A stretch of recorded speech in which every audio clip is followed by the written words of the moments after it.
She has over 100 million Instagram followers. She has been called the most followed K-pop idol on the planet. Western fashion houses, Celine, Bulgari, treat her not as an ambassador but as an anchor. She has performed at Coachella. She has sold out arenas. And yet, the version of Lisa that most Western audiences believe they know, it was constructed for them. What you have seen on magazine covers, on red carpets, in carefully produced music video content, that is not the whole picture. It is a curated surface. And behind it sits a woman who has spent years quietly, methodically, and very deliberately keeping certain parts of herself completely out of reach from the Western media apparatus. The question is not what Lisa is hiding. The better question is, why has Western media never bothered to look? The image Western media has built of Lisa, the electric dancer, the global fashion icon, the K-pop export, is only half a story. Here is the other half, the part that has been overlooked, underreported, and in some cases, simply never translated. 1. Who Western media thinks she is. To understand what Western media has missed about Lisa, you first have to understand what they have chosen to show.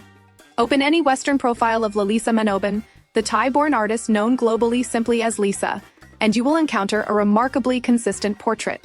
She is positioned as the dancer, the visual centerpiece of Blackpink, the 4-member group that became the first K-pop act to headline Coachella. She is described in terms of her body, her stage presence, her physicality, her effortless command of a performance space. She is dressed by the most powerful fashion houses in Europe and photographed in locations most people will never visit. She is, in the language of Western celebrity media, aspirational. And that framing is not wrong. It is simply incomplete in ways that matter enormously. What Western outlets have consistently produced is a version of Lisa that fits a pre-existing template, the exotic Asian performer made legible to a Western audience through European luxury goods, English-language interviews, and viral dance content. The nuance, the context, the depth, those have largely been stripped away. And what remains is a very beautiful, very sellable, very two-dimensional image. The headlines tell you everything about the editorial priorities. Lisa from Blackpink wore this, and the internet went wild. Blackpink's Lisa sets a new Instagram record. How Lisa became the most stylish woman on the planet. These are not investigations. They are product placements in editorial clothing. What Western audiences were rarely given was any meaningful exploration of where Lisa actually came from, what she actually believes, what she has actually built, or what she has deliberately chosen not to sell to them.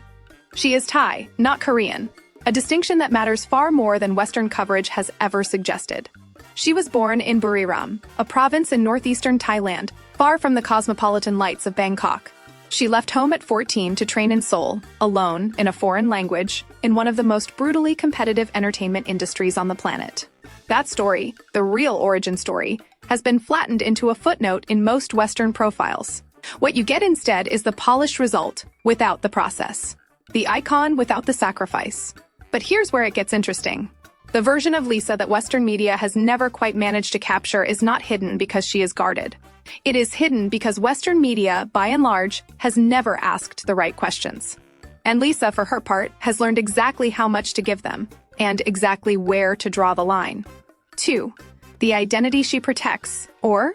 Before we get to the biggest reveal, you need to understand something about who Lisa actually is when the cameras that matter to Western media are not pointed at her. LALISA Manoban is Buddhist. She practices actively, not performatively.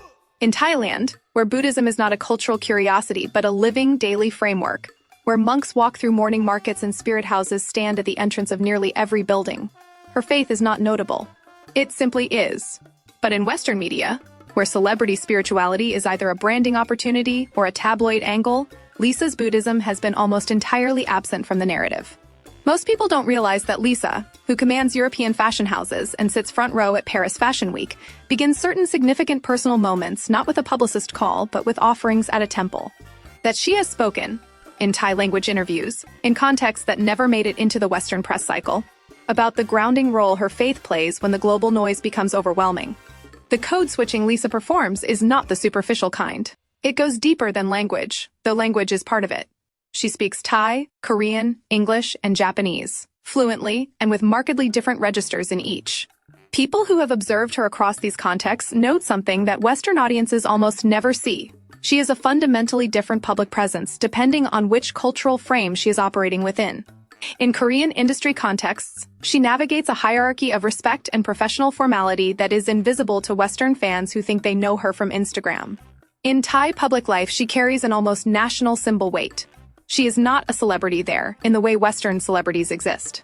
She is something closer to a point of pride, a daughter of the nation who went abroad and conquered. The emotional register of that relationship, the way ordinary Thai people speak about her and to her, is entirely different from the parasocial Western fan dynamic. And this is the part no one talks about. She has very deliberately kept these worlds separate. What you've been shown in Western contexts is LALISA calibrated for Western consumption. The English is confident and media-trained. The fashion is European. The references are globally legible. But in Thai media, in long-form interviews that have never been subtitled into English, in behind-the-scenes footage circulated on Thai platforms, in the way she speaks to her family, there is a warmth, a vulnerability, and a cultural specificity that Western coverage has simply never carried across.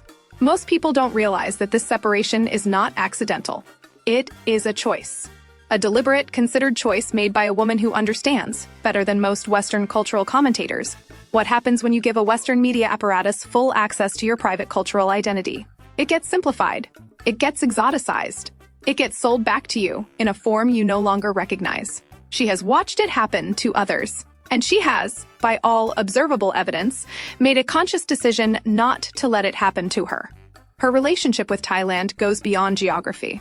She has reportedly donated significant sums to Thai educational and medical causes, acts that were widely covered in Thai media and barely registered in Western entertainment press. She has spoken publicly, in Thai, about her gratitude to and responsibility toward her home country.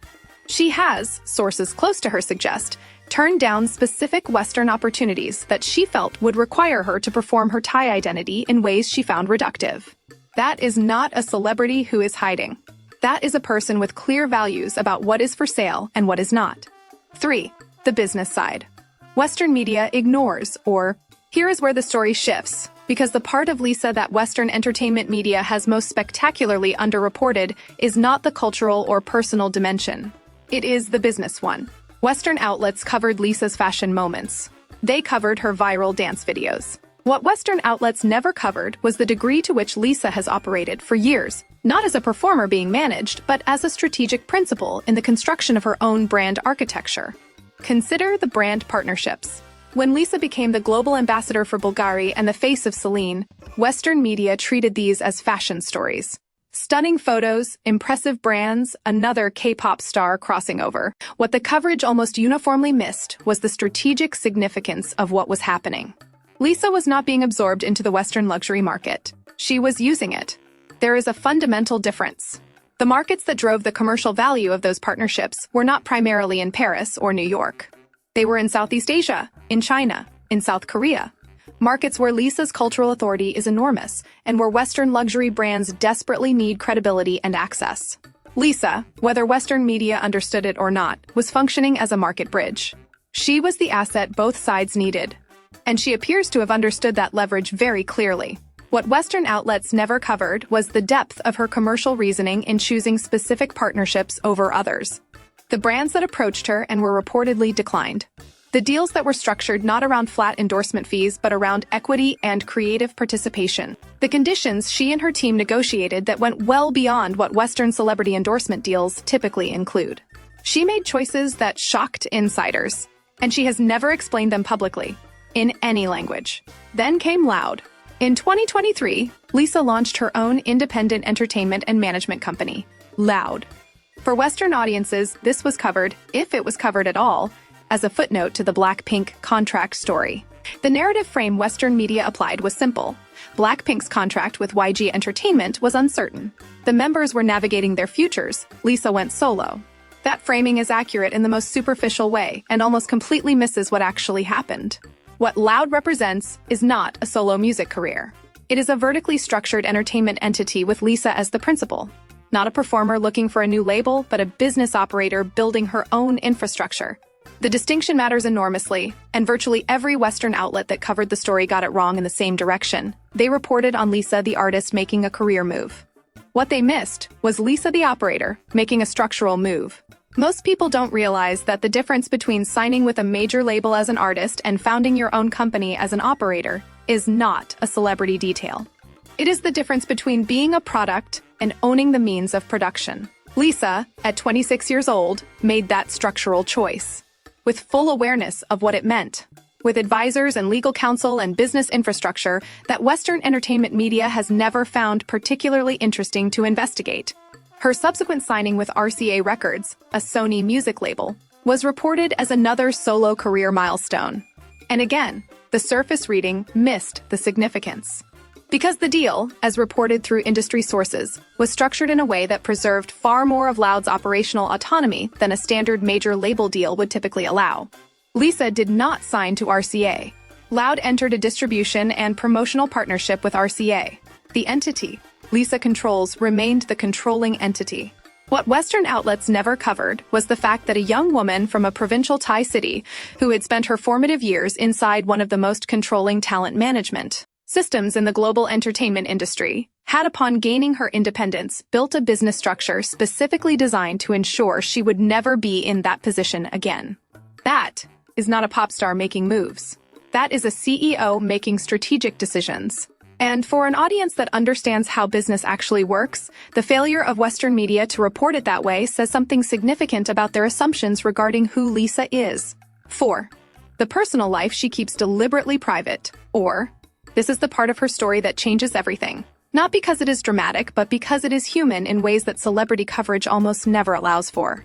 Lisa was 14 years old when she moved to Seoul, alone, in a country where she did not speak the language. Having passed an audition that thousands of young people across Southeast Asia attempted, and almost none successfully navigated.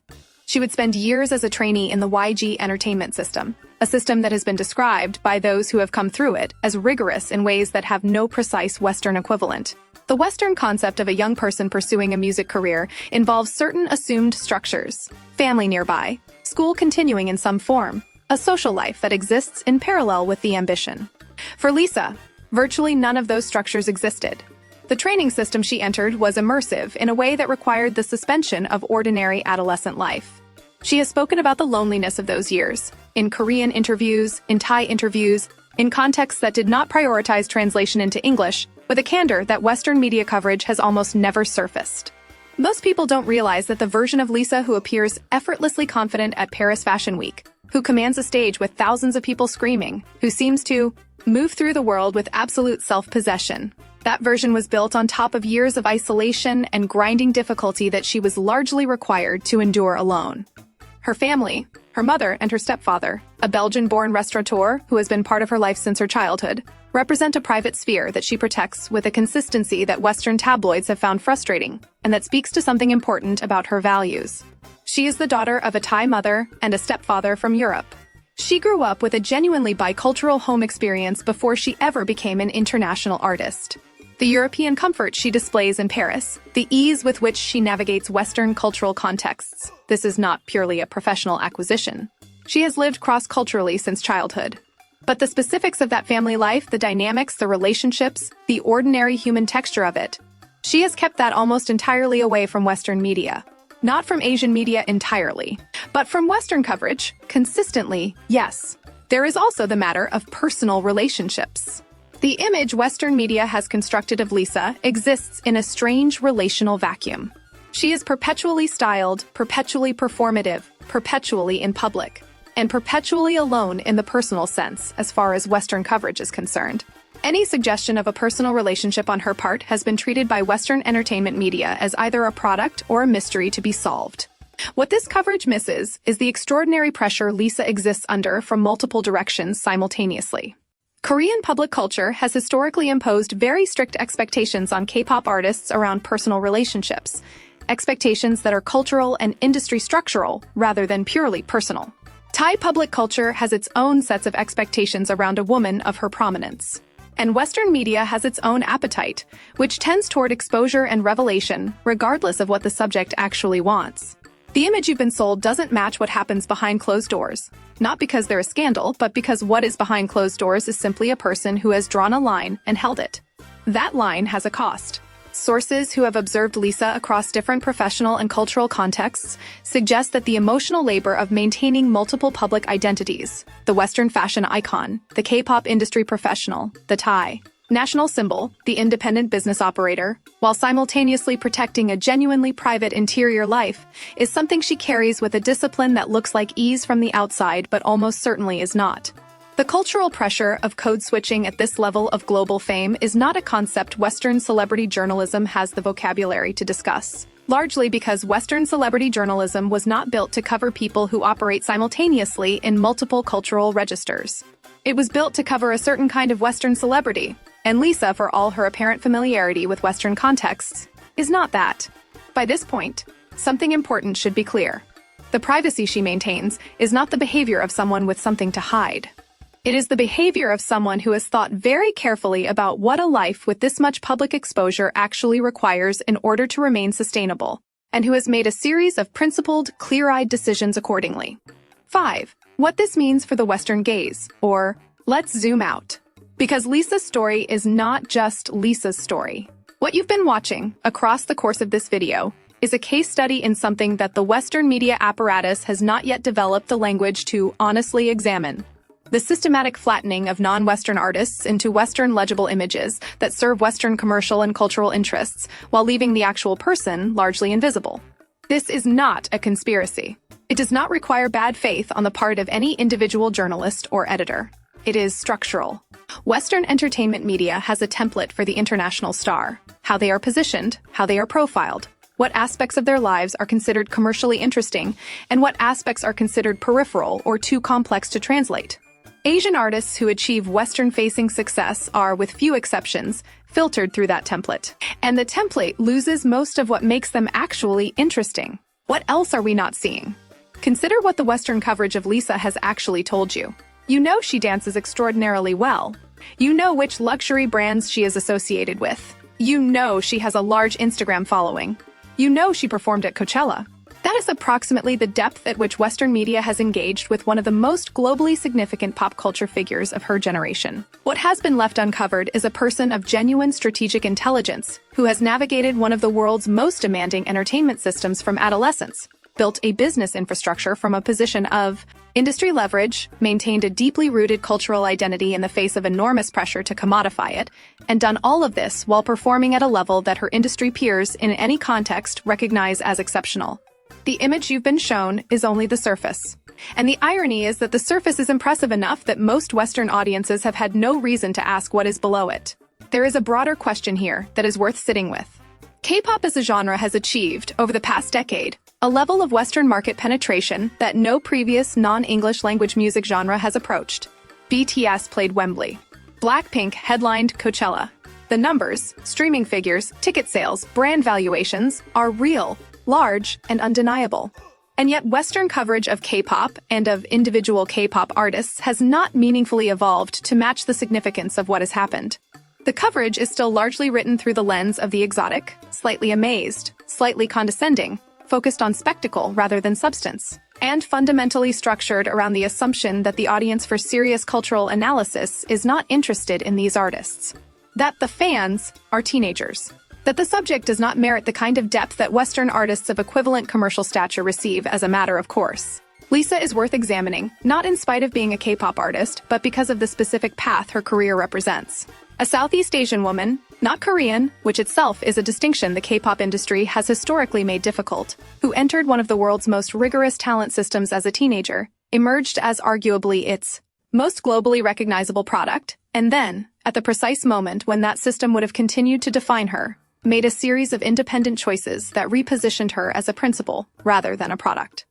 That story, the real one, deserves the kind of serious cultural attention that Western media has been too distracted by the surface to provide. And what this ultimately asks of us as audiences consuming this content from Western contexts is a simple question. How much of what we think we know about the international artists we follow is knowledge? And how much is a carefully managed image that we have accepted without asking whether it is the whole picture? We open this with a question, not the obvious one, not what is Lisa hiding, but the more important one. Why has Western media never looked? The answer, after everything we've walked through, is both simple and uncomfortable. Western media has not looked because it has not needed to. The surface sells. The fashion sells. The dance sells. The numbers, followers, streams, ticket revenue are there regardless of whether the coverage goes any deeper.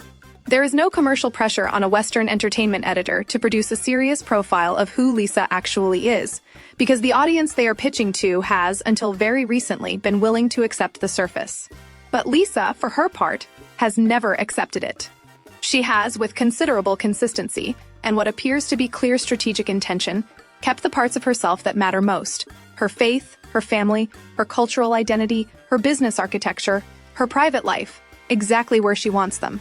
Not because she is secretive, not because there is anything to hide, but because she understood long before most observers caught on that the Western media machine, given full access, does not enrich the stories of people like her. It simplifies them. She chose not to be simplified.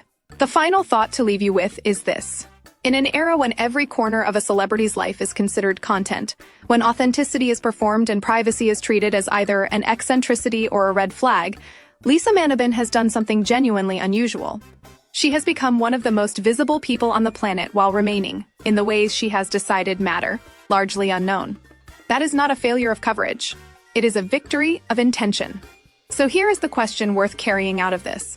Which other artists are we watching just as closely and understanding just as little? Which other stories is the Western media template quietly flattening into something recognizable and digestible, and in doing so, leaving most of the actual person on the cutting room floor? Drop your thoughts in the comments. Specifically, which part of this surprised you most? Was it the business structure? The cultural depth? Or was it simply the realization that after years of following someone in Western media, you had been given almost none of the real story? Because the conversation that actually needs to happen about how Western audiences consume international artists is just getting started. And the next chapter of that story may surprise you even more.